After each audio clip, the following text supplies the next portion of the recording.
Muy buenas a todos y bienvenidos un día más al estudio de la palabra de Dios.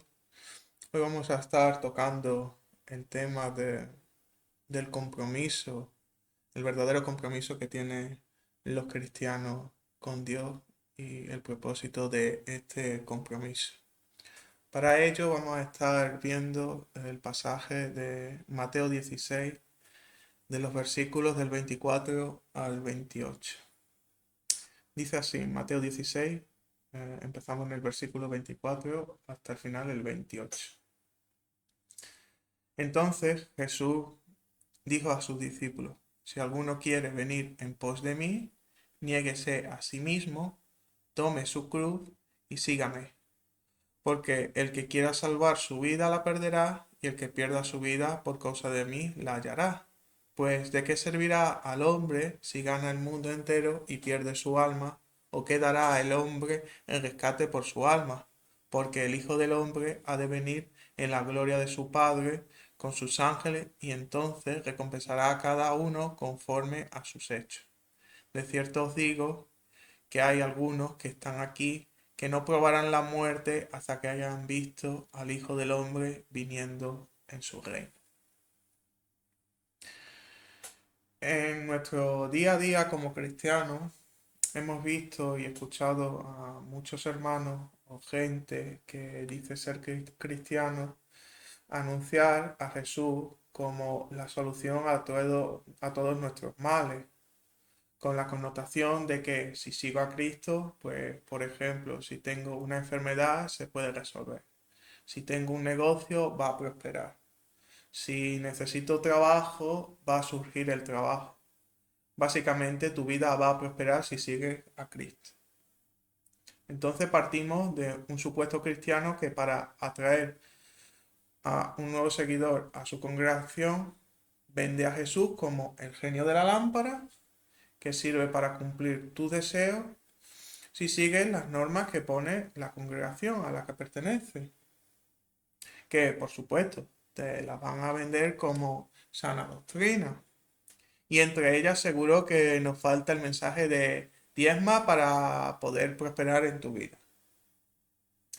En realidad, este hombre que se hace llamar cristiano en su corazón, lo que busca es más gente en su congregación. Porque a más gente, más dinero o fama o poder dentro de la misma va a conseguir. Utilizando, como sabemos, los métodos que sean necesarios, olvidándose de la misma palabra. Estaríamos ante alguien que deshonra la palabra porque en teoría como conoce la palabra pero aún sabiéndola la retuerce para sus fines y por consecuencia tampoco teme a Dios. Recordemos que el temor a Dios está ligado con la obediencia, el rechazo del pecado, con un corazón servicial a Dios, no el temor de miedo. Ese no es el temor hacia Dios, sino el servicio. Ante este tipo de mensajes se acercan muchos hombres con la voluntad en su corazón de servir a este Jesús genio de la lámpara, que no, por supuesto, no es el Jesús de la Biblia. Hombres que servirán al Señor si éste lo prospera materialmente o si lo cura en sus males físicos, etc. Este tipo de hombres claramente son insensatos, creyendo que pueden comprar la voluntad de Dios con chantaje. O sea, dicen en sus corazones, yo me convierto si tú me das esto a cambio. Y esto no funciona así, ¿no? O sea, estas personas llegan a decir, yo me hago cristiano si tú prosperas mi vida. Es el mensaje que le lanzan a Dios. O sea, es un hombre que se acerca a Dios con un corazón sin temor, sin voluntad de servir, solamente buscando el provecho personal y no el de glorificar a Dios.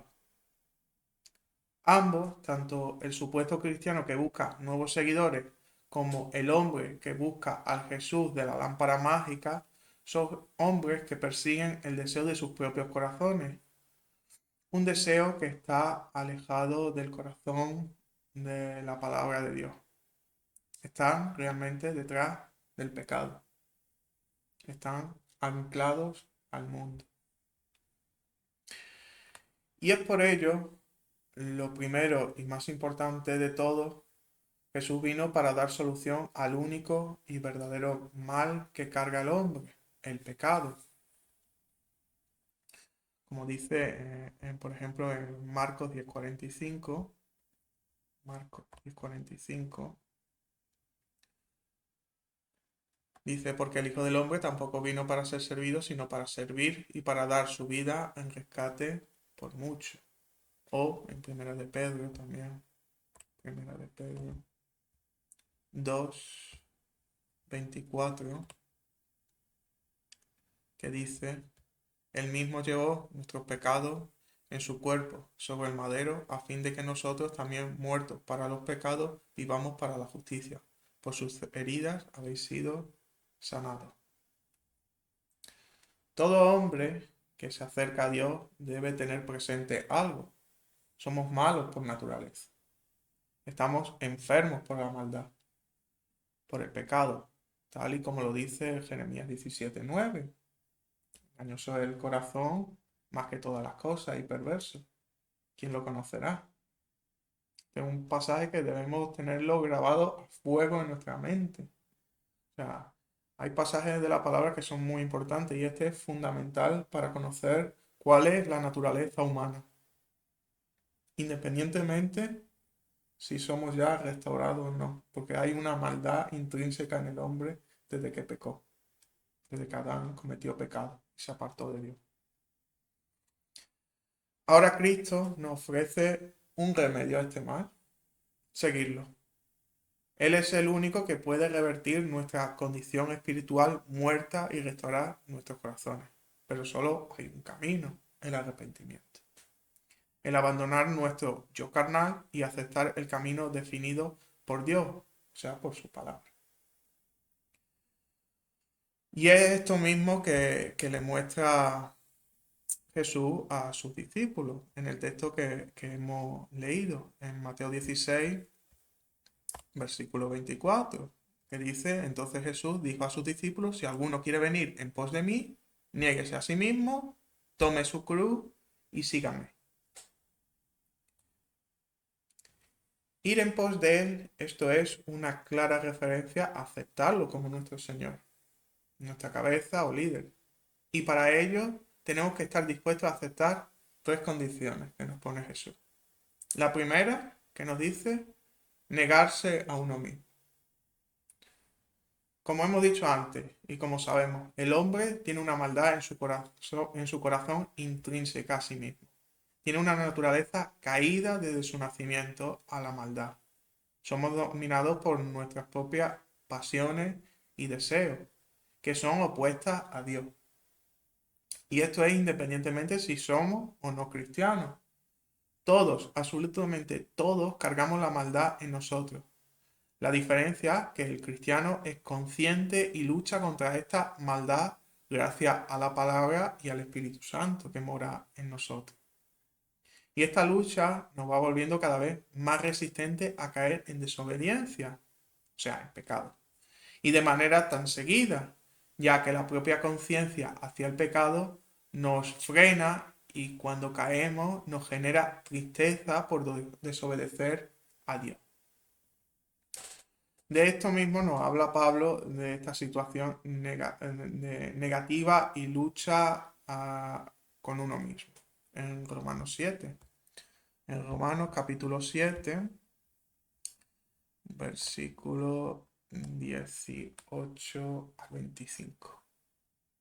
Romanos 7, 18 al 25. Que dice, yo sé que en mi saber, en mi carne, no mora el bien, porque el querer el bien está en mí, pero no el hacerlo. Porque no hago el bien que quiero, sino al contrario, el mal que no quiero, eso practico. Y si hago lo que yo no quiero, ya no lo llevo a cabo yo, sino el pecado que mora en mí. Por lo tanto, hallo esta ley. Aunque quiero hacer el bien, el mal está presente en mí. Porque según el hombre interior, me deleito en la ley de Dios, pero veo en mis miembros una ley diferente que combate contra la ley de mi mente y me encadena con la ley del pecado que está en mis miembros. Miserable hombre de mí, ¿quién me librará de este cuerpo de muerte? doy gracias a Dios por medio de Jesucristo nuestro Señor.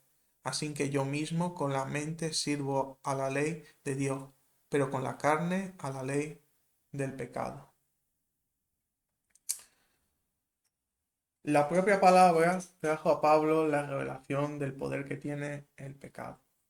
A pesar de que Pablo estaba ya regenerado como una nueva criatura, gracias a Cristo, esto no impedía que Pablo cayera en pecado, porque el pecado moraba en su carne, en su ser. Y existía una lucha entre el mal que estaba en él, en su carne, y que quería controlar su mente, y la palabra que en ese momento controlaba ya la mente de Pablo. Esto no significa que Pablo viviese en una vida pecaminosa, sino que luchaba diariamente contra el pecado y su fortaleza era la palabra de Dios. Y cada día que resistía y obedecía la palabra, se acercaba más y más a su plena restauración, pendiente de la destrucción de su cuerpo corrupto para alcanzar uno sin corrupción, tras la resurrección que esperaba con la promesa de Cristo. Entonces, el primer paso para seguir a Jesús es negarse a uno mismo, a su propia maldad. O sea, esto no es otra cosa que el arrepentimiento, el negar los deseos y voluntades que nacen de uno mismo y que no provienen de Dios. Volviendo al texto de Mateo 16, lo siguiente que nos dice es, tome su cruz, tome su cruz. Y antes de nada, tenemos que ver en el texto original realmente qué significa, qué quiere decir con tome su cruz, qué quería decir el texto en su traducción original en griego. Porque tenemos que tomar en cuenta una cosa. Cristo está hablando a sus discípulos antes de la crucifixión.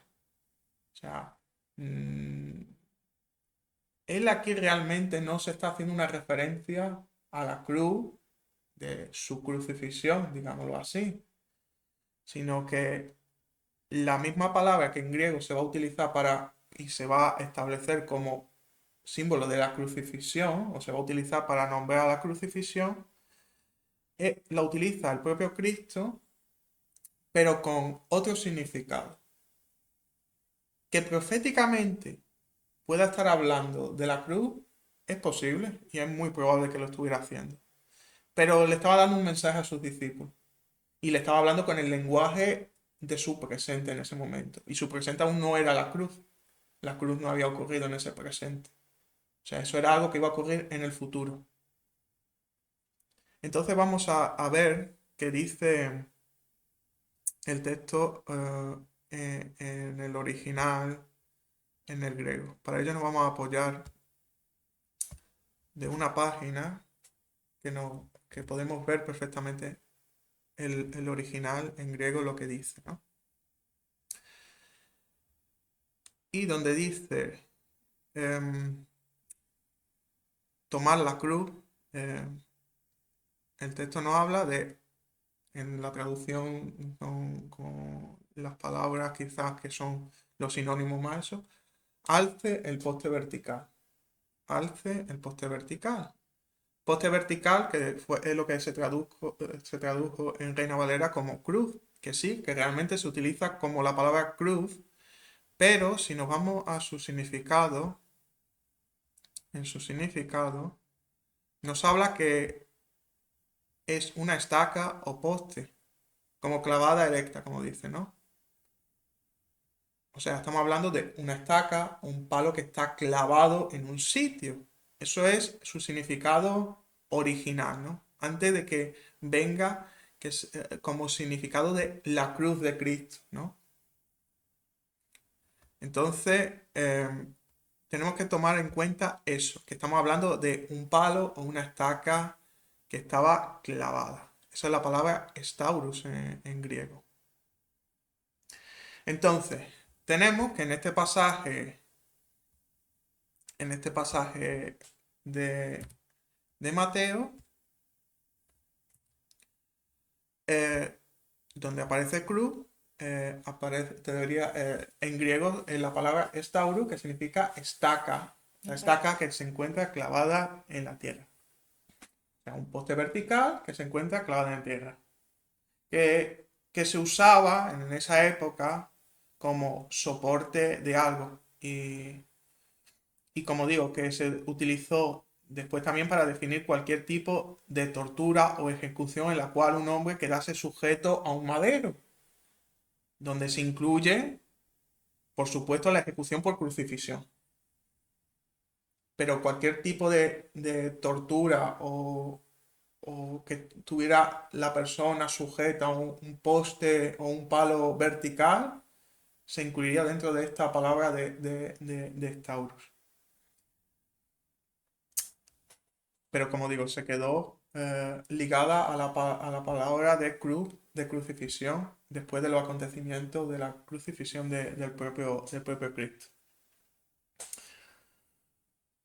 Ahora bien, cuando Jesús está hablando a los discípulos, como digo, ellos no se imaginaban que Jesús iba a morir por crucifixión. Entonces Jesús se refiere en este pasaje no a la cruz que iba a cargar en el Calvario, aunque lo podría haber hecho, como dije, de manera profética. Pero en este caso lo que quería transmitir Jesús a los discípulos era el concepto de palo clavado. Y también como vemos, nos sale que la otra palabra que viene aquí, junto a la de la cruz, es tomar, que en griego es la palabra airo. Vemos el texto, el original. Si nos vamos al original, encontramos la palabra airos, alce aquí, que la han traducido como alce, airo, que se traduce como elevar o alzar y que también implica, claro, carga o llevar cargando. Pero la palabra en sí es levantar algo. ¿Vamos? Levantar, tenemos un palo clavado y levantar el palo. Eso es de lo que estamos hablando en este versículo. Coger un palo y levantarlo. Un palo que se encuentra clavado. Una estaca que se encuentra clavada en la tierra. O sea, no perdamos la perspectiva de lo que estamos aquí hablando. Porque si no, perdemos el significado de lo que nos quería explicar el Señor en este pasaje. Entonces, tenemos la palabra airo, que es levantar, alzar algo. Entonces, tenemos a Jesús que le dice, levanten sus estacas o levanten sus postes verticales, ¿no? Entonces, si alguno se dedica al mundo del campo, sabe que las plantas o los árboles, mientras no están bien enraizados, bien sujetos o firmes en el terreno, se le coloca estacas clavadas en el suelo, lo que llamamos comúnmente los tutores, los cuales evitan que la planta se mueva o caiga del sitio que está. Se la mantiene firme en ese sitio en el que habita, manteniéndolo la planta firme, como digo. Lo mismo para sujetar los animales para que no se muevan de un sitio. Una estaca clavada en el suelo y en la estaca se ataba el animal para que el animal no se moviera de su posición. Y es en este contexto que se lo dice Jesús a los discípulos. No solo se tienen que negar a ellos mismos, sino que tienen que negar y desligarse de aquello o aquello que los atan y les impiden seguirlo a Él, a Jesús. Porque están clavados al mundo, están clavados a una serie de lazos. Y en el libro de Lucas queda más clara esta idea del staurus, esta palabra de griega staurus, como el tutor que nos tiene firme en un sitio. El libro de Lucas, capítulo 14, versículos 26, 27 y el 33. Dice: si alguno viene a mí y no aborrece a su padre, a madre, mujer, hijos, hermanos, hermanas, y aun su propia vida, no puede ser mi discípulo. Y cualquiera que no toma su propia cruz y viene en pos de mí, no puede ser mi discípulo. Aquí volvemos a lo mismo. Y cualquiera que no toma su propia cruz. Estamos hablando de lo mismo. Alzar el estaurus. Levantar el estaurus. Esto lo podemos ver perfectamente. Lucas 27, 14, 27. Nos vamos al programa, a la página web esta. Y miramos Lucas capítulo 14, versículo 27.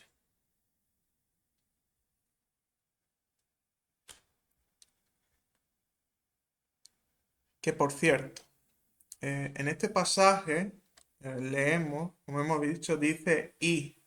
Empieza Lucas 14, 27 con una i. Esta i en el texto original no viene. Y cuando ponen esa I, o se pone esa I, es como si Cristo estuviera hablando de algo diferente.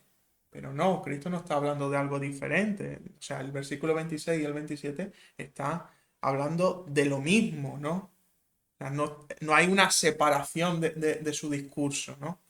Entonces está ahí, no entiendo por qué, está puesta con una idea de desvirtuar el mensaje que está lanzando Cristo. Pues dice, si alguno viene, en el 26 dice, si alguno viene a mí y no aborrece a su padre, madre, mujer, hijo, hermano, hermano, y aun a su propia vida, no puede ser mi discípulo. No dice y, no, esa ahí no existe. Dice, no puede ser mi discípulo cualquiera que no toma, o sea, alza su propia cruz, o sea, su estaurus, y viene en pos de mí, no puede ser mi discípulo. No dice en ningún momento una i. Dice, como dice aquí, quien no está alzando el poste vertical, o sea, poste vertical, la palabra staurus, la que hemos visto antes. Y después utiliza la palabra bastazo, que es también levantar o alzar. Palabras que significa, o sea, estamos hablando del mismo tema. Levantar esa estaca. Si volvemos ya al texto, entonces, o sea, que cualquiera que no alza su propia su estaca, que no alza su estaca y viene en pos de mí, no puede ser mi discípulo. Dice el versículo 33, así, pues cualquiera de vosotros que no renuncia a todas las cosas que posee, no puede ser mi discípulo. O sea, Cristo está llamando a desligarnos de todas aquellas cosas que nos sujetan al mundo, eso que nos impiden andar, caminar con Cristo. Todo aquello del mundo que supone un lastre a la hora de relacionarnos más con nuestro Señor, Jesús, el Señor nos manda desligarnos de eso. Esto es lo que nos está hablando en estos pasajes, independientemente de lo cercana que sea la persona. Si la persona te incita, por ejemplo, constantemente a hacer algo contrario a lo que nos manda Dios, si busca maneras, por ejemplo, que tú no tengas tiempo de dedicarle tu tiempo al Señor, o sea, a desobedecer a Dios, esa persona se ha vuelto un lastre para tu crecimiento espiritual. Y esto no supone que rompamos las relaciones con estas personas, sino que prioricemos las cosas por importancia. Primero está Dios y después está el resto. Porque si nos aislamos completamente del mundo, como muchas veces se malinterpreta este pasaje de Lucas, ¿cómo podríamos ayudar en la salvación de estas personas perdidas, siendo nosotros instrumentos de Dios? Ahora, si un padre o una madre o un hermano peca por ser familia, no significa que por que nos lo digan, nosotros también debemos pecar. No, debemos obedecer la palabra de Dios y apartarnos de ellos cuando ellos toman la decisión de cometer pecado. No podemos ser partícipes del pecado por mucha proximidad que tengamos a la otra persona. Ahora, este pasaje no habla solo de personas, sino de todos aquellos que nos aferran a este mundo o que creemos que son imprescindibles para nosotros, como puede ser dinero, fama, poder. Ejemplo de esto lo tenemos en Mateo 19. En Mateo 19, versículo 16 al 22, que es la historia del joven rico. Dice así el texto. He aquí vino uno a él y le dijo, Maestro, ¿qué cosa buena haré para tener la vida eterna? Él le dijo, ¿por qué me preguntas acerca de lo bueno? Hay uno solo que es bueno, pero si quieres entrar en la vida, guarda los mandamientos. Le dijo, ¿cuáles? Jesús respondió, no cometerás homicidio, no cometerás adulterio, no robarás, no dirás falso testimonio, honra a tu padre y a tu madre y amarás a tu prójimo como a ti mismo. El joven le dijo, todo esto he guardado. ¿Qué más me falta? Le dijo Jesús. Si quieres ser perfecto, anda, vende tus bienes y dalos a los pobres, y tendrás tesoro en el cielo. Y ven y sígueme. Pero cuando el joven oyó la palabra, se fue triste, porque tenía muchas posesiones. Aquí el joven rico tenía una atadura a este mundo que le impedía seguir a Jesús, el dinero. Para él su riqueza era más importante que Jesús. No es que Jesús desprecie a alguien que tenga riqueza. Dios desprecia a aquel que ama su riqueza más que a él. O sea, que idolatra su riqueza. Mientras tengamos cosas que valoremos más que Jesús, no podemos seguir a Jesús. Ese es el punto que el propio Jesús nos muestra tanto en Mateo 16, 24 como en el pasaje de Lucas 14 y en el pasaje de Mateo 19 del joven rico. Además que las palabras que utiliza Jesús, por ejemplo, en el versículo 21 de Mateo 19, están muy relacionadas con Mateo 16, 24, cuando dice, si quieres ser perfecto, anda, vende tus bienes y dalo a los pobres y tendrás tesoro en el cielo. Y ven y sígueme. O sea, lo que pasa es que Jesús se centra en el tema de los lazos aquí. Cuando habla de levantar su cruz, pues en vez de levantar su cruz, habla de vende tus bienes y dalo a los pobres. Deslígate de tu carga, de tu lazo. Es lo que le está diciendo Jesús al joven rico.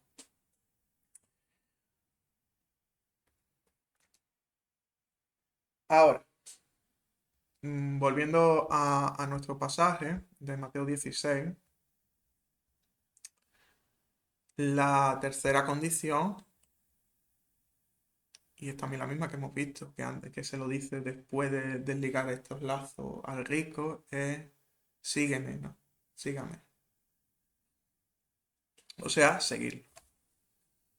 Seguirlo no es otra cosa que temer a Dios siguiendo su camino, obedeciendo sus mandatos.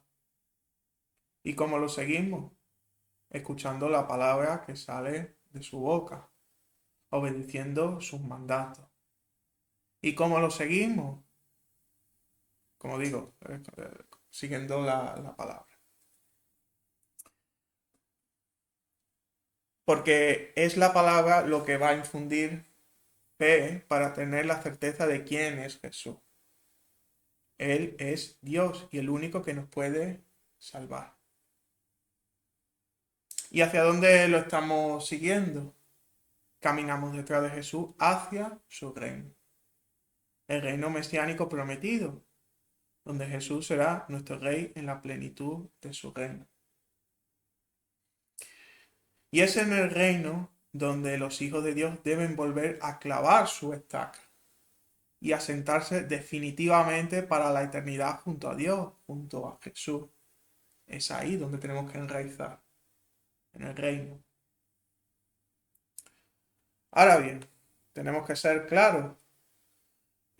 Convertirse en cristiano y seguir a Jesús no va a ser un mar de rosas. Todo lo que suponga un cambio en nuestro estatus de conformismo y pasar a movernos detrás de Jesús es negar el mundo y aceptar a Jesús, convirtiéndonos en enemigos del mundo por volvernos en aliados de Dios. De esto nos avisa el propio Jesús. Por ejemplo, en el libro de Juan, capítulo 15, versículos 18, 19 y 20, dice: Si el mundo os aborrece, sabed que a mí me ha aborrecido antes que a vosotros. Si fuerais del mundo, el mundo amaría lo suyo. Pero ya no sois del mundo, sino que yo os elegí del mundo. Por eso el mundo os aborrece. Acordaos de la palabra que yo he dicho. El siervo no es mayor que su señor.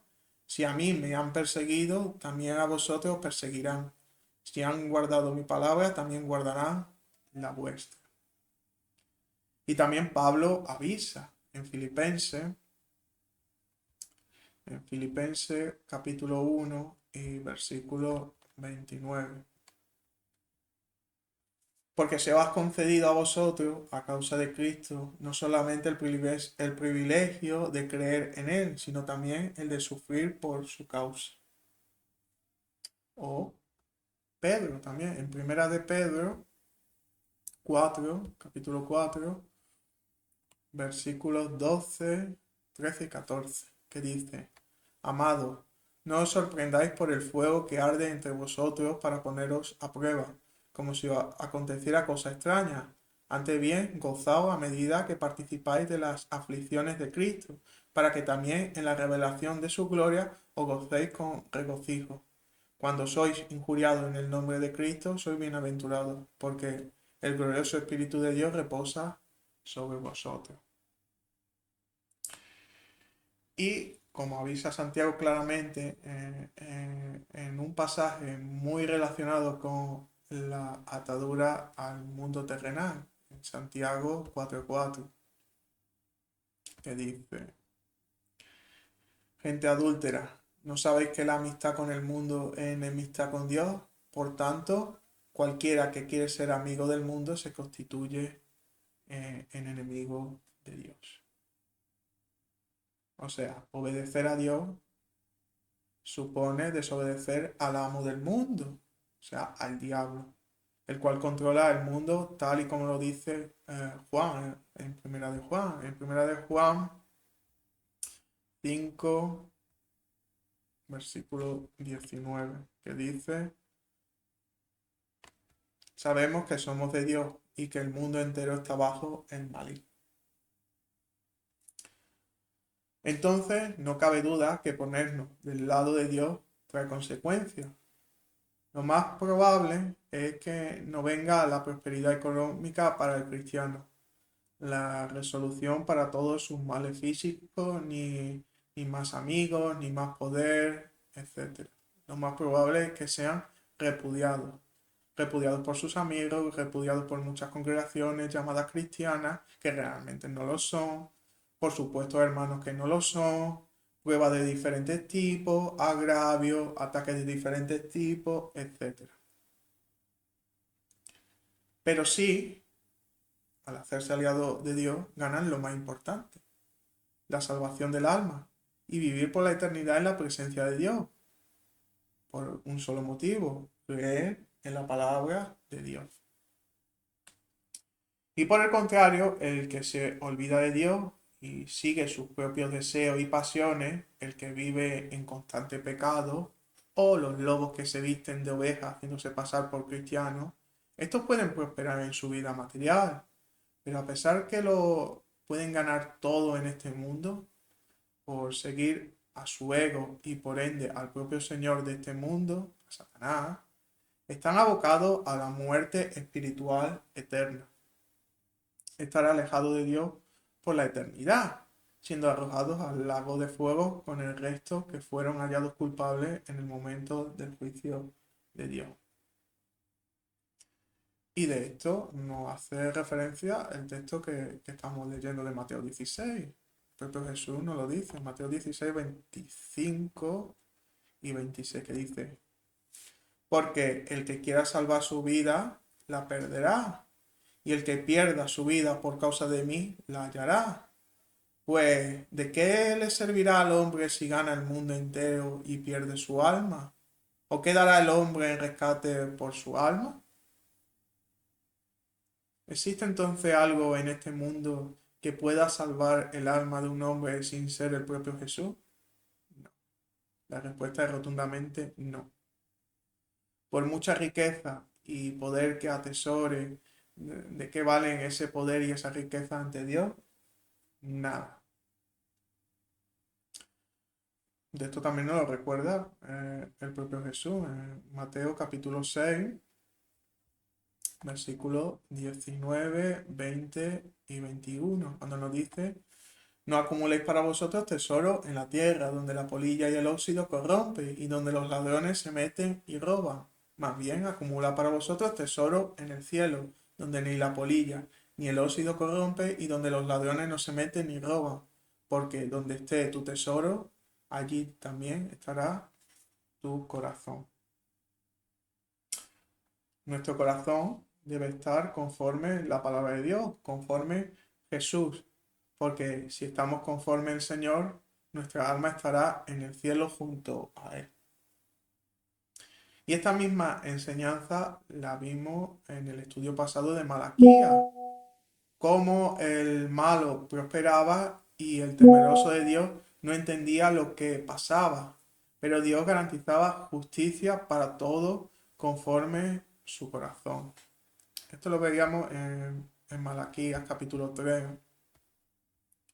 versículo 15 al 18. Cuando dice: decimos pues ahora, bienaventurados son los soberbios y los que hacen impiedad, no solo son prosperados, sino que tentaron a Dios y escaparon.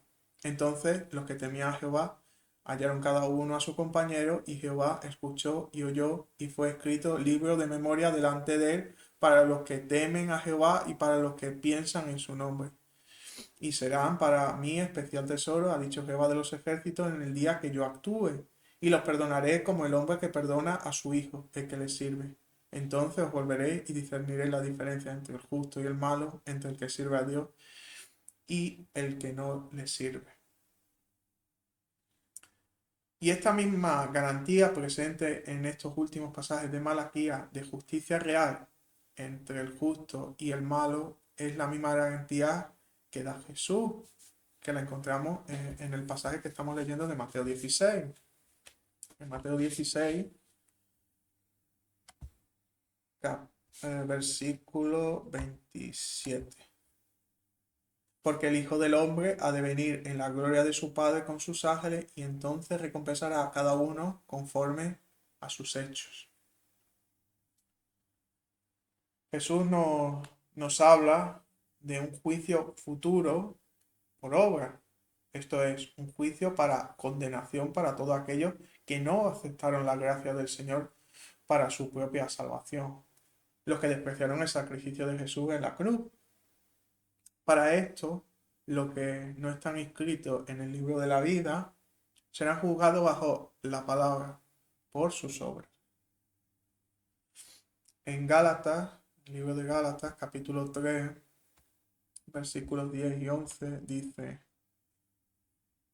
porque todos los que se basan en las obras de la ley están bajo maldición, pues está escrito: maldito todo aquel que no permanece en todas las cosas escritas en el libro de la ley para cumplirlas.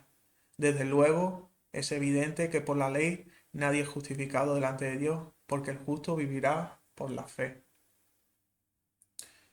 O sea que por sus propias obras nadie se salva. El mensaje es muy claro de la palabra. Nos salvamos por la gracia de Dios. Nunca olvidemos esto. No es la gracia más algo. Es simplemente por gracia que somos salvos por medio de la fe en Jesucristo. Y los que despreciaron la gracia se enfrentarán al juicio descrito en Apocalipsis 20. En Apocalipsis 20, versículo 11 al 15 dice: Vi un gran trono blanco y al que estaba sentado sobre él, de cuya presencia huyeron la tierra y el cielo, y ningún lugar fue hallado para ellos. Vi también a los muertos grandes y pequeños que estaban de pie delante del trono. Esto estaban de pie delante del trono es un detalle muy, muy importante. O sea, muy importante. Y los libros fueron abiertos. Y otro libro fue abierto, que es el libro de la vida. Y los muertos fueron juzgados a base de las cosas escritas en los libros, de acuerdo a sus obras. Y el mar entregó los muertos que estaban en él, y la muerte y el Hades entregaron los muertos que estaban en ellos, y fueron juzgados cada uno según sus obras. Y la muerte y el Hades fueron lanzados al lago de fuego. Esta es la muerte segunda, el lago de fuego. Y el que no fue hallado inscrito en el libro de la vida fue lanzado al lago de fuego.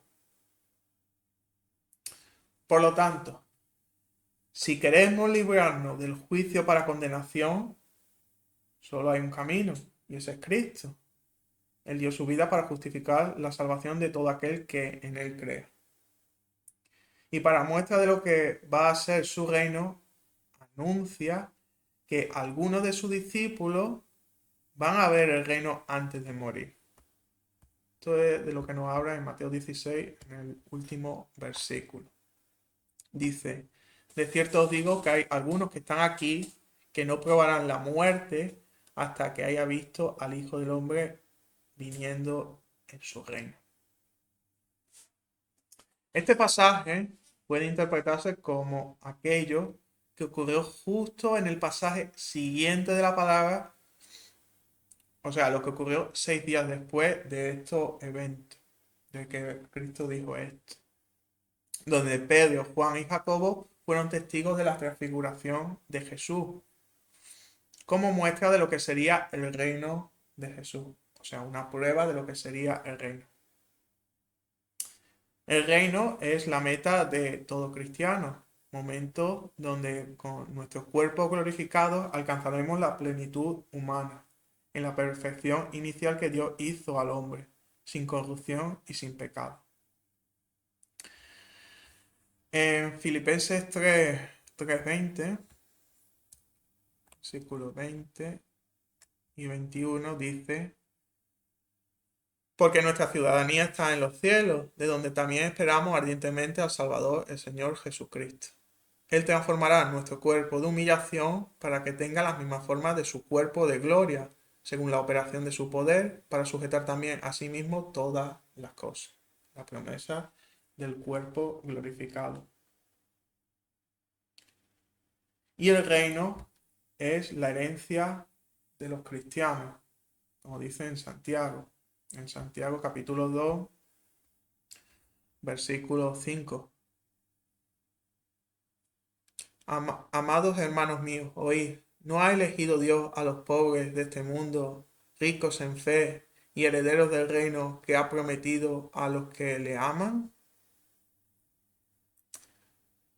Este último versículo que cito vuelve a referirse al mismo tema que hemos visto. El pobre de este mundo no es la persona que simplemente por serlo, o sea, simplemente por ser pobre materialmente, va a acceder al reino, sino que son aquellos que priorizan a Dios sobre todo lo que existe en el mundo. Por eso son ricos en fe, porque han oído y creen firmemente en la palabra de Dios y por ende a nuestro Salvador Jesús. Por lo tanto, la salvación solo la vamos a encontrar en la palabra de Dios y nunca la encontraremos en nada del mundo, ni filosofía, ni doctrina, ni congregaciones, ni mantras, ni rituales. solo y llanamente en la palabra de Dios, que es la que forma la fe que nos lleva a aceptar a nuestro Señor Jesucristo. Y bueno, hasta aquí este estudio. Espero que haya sido interesante y que ayude a abrir los ojos a muchos hermanos sobre ciertos versículos o ciertos pasajes que muchas veces son malinterpretados o no se toma en cuenta su contexto, el contexto histórico, porque por ejemplo este pasaje es muy importante saber su contexto. Jesús no había sido crucificado y si el texto no está hablando ya de cruz, algo está pasando aquí. O sea, es para que cualquiera que sea mínimamente estudioso de la palabra diga por qué Jesús dice eso. Y como nos damos cuenta, es porque Jesús lo podría estar hablando de una manera profética, pero para enseñar a los discípulos, y le estaba hablando claramente, con claridad a los discípulos, porque Jesús hablaba con claridad y directamente a los discípulos, no se andaba con rodeos. Le explicaba con las cosas que ellos entendían, le explicaba los misterios del reino con los conceptos que ellos podían entender. Y cuando Jesús habla o utiliza la palabra y se tradujo como cruz, no le estaba hablando de la cruz de su crucifixión, por lo menos directamente a los discípulos. Indirectamente, como profecía, a lo mejor sí, no lo podemos negar eso. Pero le estaba hablando de algo más allá de eso, que era de desligarse del mundo. Desligarse, separarse, de no quedarse anclado en el mundo, sino de moverse. ¿Moverse hacia dónde? Hacia el reino. Ese era el mensaje que nos estaba transmitiendo aquí el Señor, de movernos hacia su reino y no quedarnos anclados en el mundo. Entonces, estas situaciones que podemos encontrar muchas veces en la palabra, debemos prestarla especial atención y nunca olvidarnos ni del contexto del momento que se está diciendo eso, ni de lo que está ocurriendo en el entorno, del contexto cultural, religioso de la época, etcétera. Porque todo eso es importante para entender el mensaje que el Señor estaba transmitiendo en ese momento a sus discípulos, o en otros pasajes de la palabra, en otros momentos históricos. O sea, tenemos que ser conscientes de por qué se hacían ciertas cosas o se dejaban de hacer otras cosas, o por qué se decía de tal manera o se dejaba de decir de esa manera. O sea, el contexto es muy importante y nunca, nunca, nunca, nunca aislar un versículo. Aislar un versículo es un error muy grave. O sea, el que aísla los versículos es Satanás. Satanás se puso a aislar versículos y a lanzárselos contra Jesús. Jesús tuvo que utilizar la palabra para rebatir a Satanás en esa utilización eh, deforme de la palabra. O sea, nosotros cuando aislamos un versículo de su contexto que está expresado, no es la palabra de Dios. Eso no es la palabra de Dios, es otra cosa. Entonces, mucho cuidado con aislar versículos, sino coger un versículo y leer en su conjunto, en su contexto. Y ese es el mensaje. ¿Que puede haber otros mensajes por detrás? Sí, pero siempre un versículo hay que leerlo en su contexto. En qué circunstancias, por qué se dijo, para qué se dijo. Hay que llegar a ese entendimiento siempre que estemos estudiando la palabra. Así que, bueno, hasta aquí el estudio. ¿Quieres decir alguna cosa? Bueno, darles las gracias a todos por acompañarnos hasta aquí.